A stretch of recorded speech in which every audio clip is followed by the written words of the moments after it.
South ఇండియాలోని అతి తక్కువ ధరలకి రత్నాలనందించే ఏకైక సంస్థ 6JVR.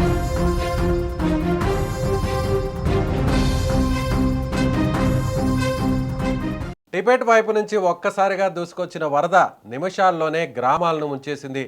బోటే కోషి నది ఉగ్రరూపం దాల్చడంతో 105 మంది భారతీయులు సహా 384 మంది ఆచూకీ గల్లంతైంది. ఇప్పటి వరకు 8 మంది మృతి చెందినట్లు తెలుస్తోంది. మృతుల సంఖ్య మరింత పెరిగే అవకాశం ఉందని అధికారులు అంచనా వేస్తున్నారు. ఈ భయంకర పరిస్థితులతో నేపాల్ అల్లకల్లోలంగా మారిపోయింది. ఈ వరదలకు సంబంధించిన వీడియోలు సైతం ఇప్పుడు ప్రతి ఒక్కరిని భయపెడుతున్నాయి.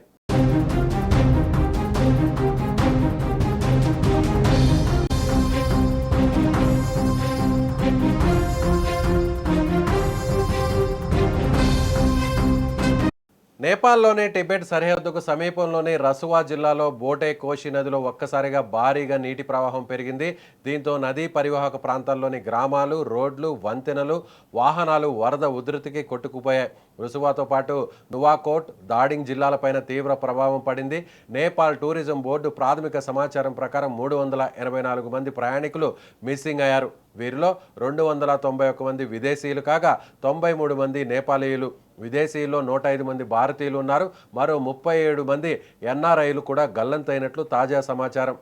గల్లంతైన వారిలో చాలామందికి కైలాస్ మానస సరోవర యాత్రకు వెళ్తున్నట్లుగా తెలుస్తోంది. కనీసం 59 మంది భారతీయులు ఈ యాత్రలో భాగంగా ప్రయాణిస్తున్నట్లు ట్రావెల్ ఏజెన్సీస్ వెల్లడించాయి. ఈ ఘటనతో టిబెట్కు వెళ్లే కీలక మార్గం కూడా తీవ్రంగా దెబ్బతింది.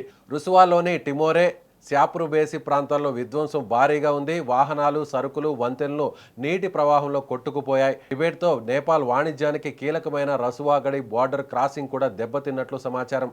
బొటైకోషి నది ఉధృతితో జల విద్యుత్ ప్రాజెక్టులకు భారీ నష్టం వాటిల్లింది. పలు పవర్ ప్రాజెక్టులు దెబ్బతినడంతో సుమారు 430 మెగావాట్ల విద్యుత్ ఉత్పత్తికి ప్రభావితంగా మారినట్లు తెలుస్తుంది. మరోవైపు రెస్క్యూ ఆపరేషన్ కొనసాగుతుంది. Nepal army, armed police force, Nepal police బృందాలు రంగంలోకి దిగాయి.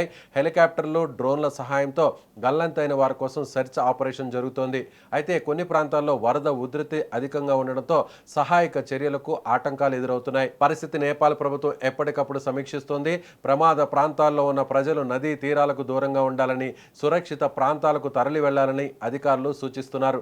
ఇక భారతీయుల కుటుంబాలకు సమాచారం అందించేందుకు భారత రాయబారి కార్యాలయం ఎమర్జెన్సీ హెల్ప్ లైన్ను ఏర్పాటు చేసింది.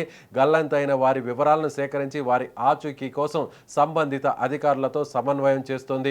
ఒక్కసారిగా ఉప్పొంగిన బోటే కోషి నది నేపాల్లో పెను విషాదాన్ని మిగిల్చింది.